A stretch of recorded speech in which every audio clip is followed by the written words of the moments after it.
The USFL dropped its new uniforms last week and announced the head coaches about a month ago. Today, I will rank the new uniforms based on which ones hurt my eyes the least.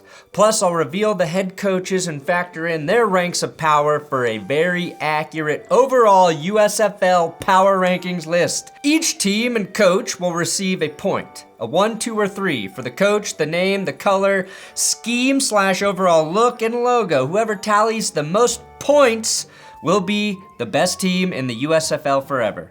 I also have key updates and info for the league, including its upcoming draft, so it's gonna be a USFL episode. I'm Brandon Perna, this is That's Good Sports.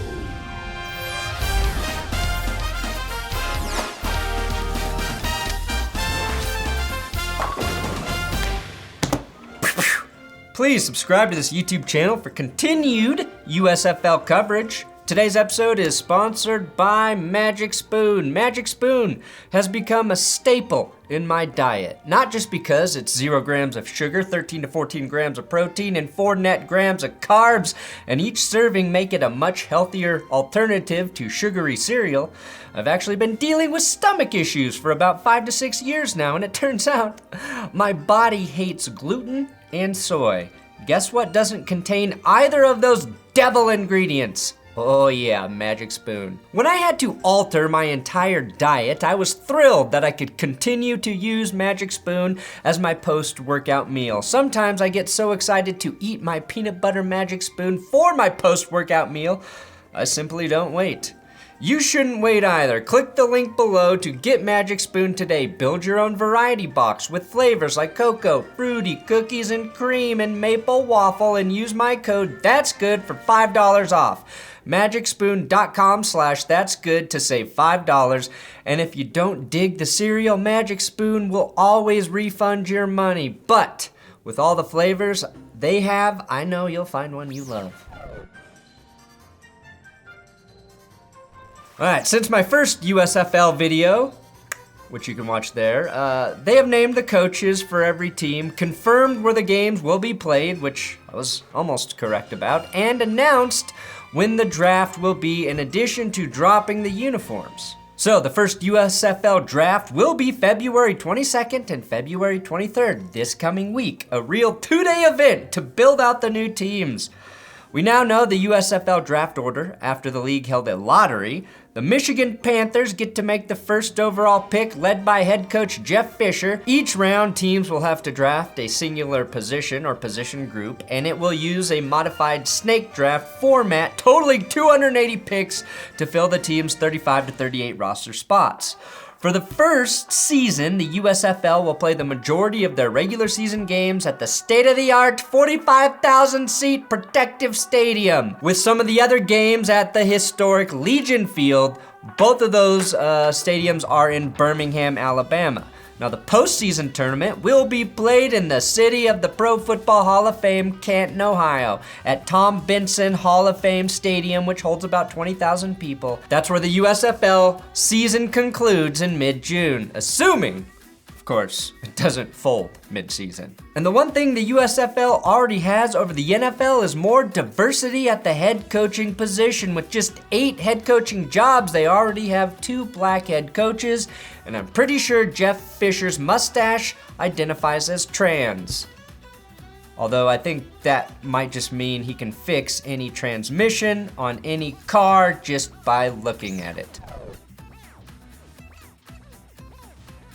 On to the rankings. All right, so I'll give each team a point total, and at the end, I will reveal the final ranks of all of these teams. Starting with the Pittsburgh Maulers. Head coach, Kirby Wilson, who from 97 to 2020 was a running backs coach in the NFL for 8 different teams. That's a long time to be a position coach in the NFL and never get promoted. Most recently, he was with the Raiders and got the best out of Josh Jacobs in 2020, so nice job there. He feels like the USFL version, though, of Vic Fangio, so I'm gonna give him a PowerPoint of 1. I thought I was a big fan of the Pittsburgh Maulers team colors, but then I realized it's a purple and orange and not a dark blue and orange. The color scheme reminds me of FedEx. So just 1 point for the color scheme. I do love the name Maulers. It's a pretty badass name, to quote Johnny Lawrence, and is one of the most original on the list. I like the look of the logo as well, especially when you remember the word Mauler means a fighter who batters his opponent. So I think of this guy, not as a man with large, strong hands working in the steel mill, but as a man using a giant hammer to murder someone. The logo gets a 2, the name gets a 3, giving the Maulers a total score of 7. Then we've got the Michigan Panthers, head coach Jeff Fisher. Michigan is really doubling down on having high-profile head coaches and never winning anything. Jeff Fisher took the Titans to the Super Bowl, but is most famous for coaching the Rams to a perpetual 7-9 record. He was one broken tackle away from possibly being a Super Bowl champion head coach.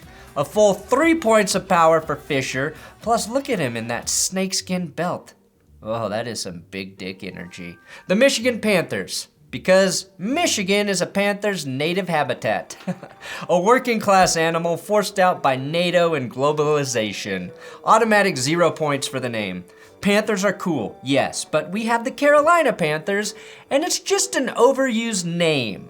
All of these teams kept their original names. I realize that, but it didn't make it the correct choice. They opted for slight modifications to the logo design and color scheme, and that just feels lazy. A name that doesn't exist in the NFL or in every other high school district in America would have been welcome. I do like the color scheme though. 2.75 full points for that. And the Panthers logo, that gets a 1. It's not even scarier than the Carolina Panthers logo. Total score 6.75 for the Michigan Panthers. Then we've got the New Jersey Generals head coach Mike Riley. He should get a 3 for most coaching in the most football leagues, but to me that just says he's a fringe coach, so 1.25 points. He coached at Oregon State, Nebraska, the Canadian Football League, the NFL, the World League of American Football, the AAF, and now the USFL. Good enough for the AAF and USFL, but not the XFL? That seems very suspect. Now, I genuinely like the janky vibe of the original Generals logo.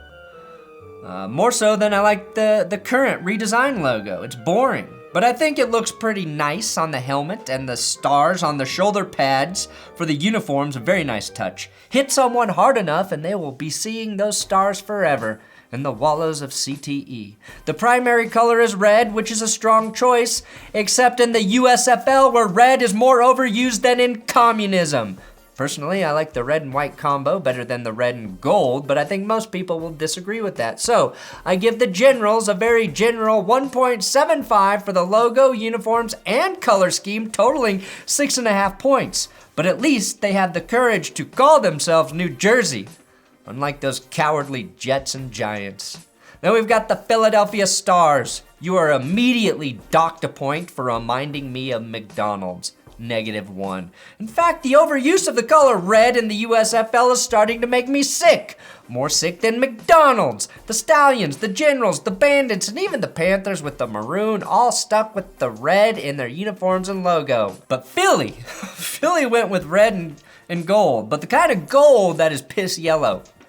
Okay, fine, Philly, you remind me too much of the Chiefs, and that's why I don't like you. It's like Andy Reid spilled mustard on every single one of your uniforms. And then Ronald McDonald dropped his yellow jizz to finish off all your helmets. It's disgusting. Making things worse for the Stars, head coach Bart Andrus looks exactly like a manager at McDonald's, but one who also sells drugs to all of his teenage employees where a mysterious murder occurs, and now he's the subject of the newest true crime drama on Netflix. The fact that nobody has the courage to tell this poor man dying the top of his head does not give the impression of hair means he will either be the best or worst coach in this league, no in between. He has made a career of coaching in alternative football leagues though, Canada and Europe. I'll give him a power point of 1, totaling an overall score of 1 for the Stars. Your logo, Philly, is tight. It might actually be my favorite logo. But the middle of your helmet? What is this shit? That looks like a construction site. -1 point, a total of 0 points for the Philly Stars. Then we have the Washington Commanders. They look like a USFL team, sound like a USFL team, and are run more poorly than one, but are still technically an NFL team. We've got the Houston Gamblers. Head coach Kevin Sumlin gets a power rank of 2. He has a bowl record of 4-3 and was a college head coach at Houston, Texas A&M, and Arizona from 2008 to 2020. And yes, he was the head coach at A&M when Johnny Football was slinging TDs to Mike Evans. Fitting he leads the Gamblers, as Johnny Manziel was one of the worst gambles in recent NFL draft memory. A godless Tim Tebow, if you will. Now, 3 points for the name Gamblers. I do love a name that is also a vice or an addiction. Legal, of course. I'd really hate the Houston crack whores, but that would probably get them sued by a famous person's estate. I also give the Gamblers a 3 for their logo. And that's because I am a huge sucker for retro-looking designs. The state of Texas cut into it with a G and a star. It's perfect. It looks like the logo for an off-brand Texas Roadhouse. The primary use of the black in the color scheme is great, but the mix of red highlights with blue pants feels off. It's pretty hard to mess up black and red, but you did it. So 1 point for color scheme, giving you a total score of 9. Then we have the New Orleans Breakers. Head coach Larry Fedora, aka Larry Hat. Larry Hat, no man looks good in, but for some reason buys at some point in his life. In terms of power, Fedora gets 1.5 points. He was most recently the OC QB coach at Baylor in 2020 and will most likely deploy the spread offense. He's been coaching since 1986. But mostly in varying roles in the college ranks, including a 6-year stretch as head coach for the North Carolina Tar Heels, where he coached Mitch Trubisky to a 30-touchdown season and convinced the Bears he was better than Watson and Mahomes. So I do like his ability to deceive. I do award 3 points for having the most original name, the Breakers. Fuck yeah. 3 points to the color scheme as well, the only USFL team to make blue the most popular color, its primary shade, and this graph confirms that. It's an excellent monochromatic color scheme, and the away jerseys are sleek. It's always great when an away jersey almost looks better than the home uni. And the Wave logo, that gets a 2. It's a little more suited to be like art in a nice bathroom than a logo, but pleasing nonetheless. So they get an overall score of 9.5. Then we've got the Birmingham Stallions. Head coach Skip Holtz spent the last 8 years as the head coach at Louisiana Tech and is the son of Lou Holtz. Skip won Conference USA Coach of the Year in 2016. With no NFL experience, though, I give him just a power point of 1.5. The Stallions jerseys look a lot like the 49ers, and that's a good strategy because the 49ers have excellent uniforms. Go ahead, have a 3. Overall, I would say it's a cross between San Francisco and Florida State. 2 places that are very rarely compared to one another for obvious reasons. As for the logo, it's really going after the Broncos look, which is good because Denver's got a strong, menacing logo. It's like this horse really wants to kick your ass, but not specifically you because it's looking off to the side, so you don't feel completely threatened. 2 for the logo, and just a 1 for the name Stallions. Studs. Studs would have been a lot more original and fun to say, so you get a point total of 7.5. Then we got the Tampa Bay Bandits. Head coach Todd Haley, who looks like a powerful 1920s mob boss in this photo. Makes me feel inadequate just looking at him. I'll give Todd a power point to 2. He should be a clear 3 with all of his NFL experience, but he may be the biggest reason Andy Reid's coaching tree is drying up like NFL YouTube views come May. He and Ben Roethlisberger had success together, but their relationship got off to a rocky start. He was horrible with the Browns, so much so they named Greg Williams interim head coach and fired Todd Haley. Damn, I might drop him to a 1 because after he coached in the NFL, he coached high school football. As an OC, even a high school is like, no, you don't get to be head coach. We're not giving you the keys to this team. You can call offensive plays, but that's it, buddy. So yeah, just a 1 for Haley. The Bandits uniforms compared to the former and current Atlanta Falcons get-ups, minus the stupid gradient, which is definitely an improvement. This would be a 3, but again, all of this damn red. So a solid 2. The logo is clean, just a black silhouette of a man on a horse, very nice. But the Stallions already got dibs on the horse, and the TB version of your logo reminds me too much of TB12, another 2, although Bandits is a nice name. I'll always give a criminal a high number.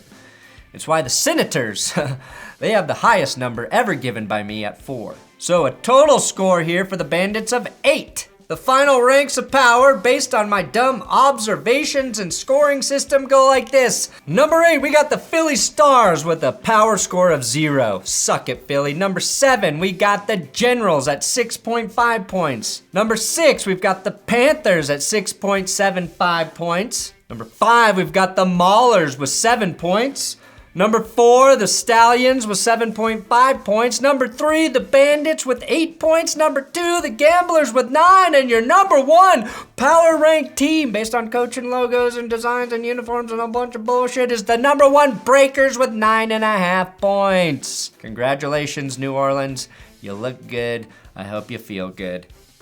Boom, thanks for watching That's Good Sports. Please subscribe here on YouTube. Come back this week when I break down the draft and power rank the teams based on the players they have, or some sort of video like that. Also, if you want to watch more of my stuff, I've got a video on the screen right now. Click it, click it, click it, click it, click it.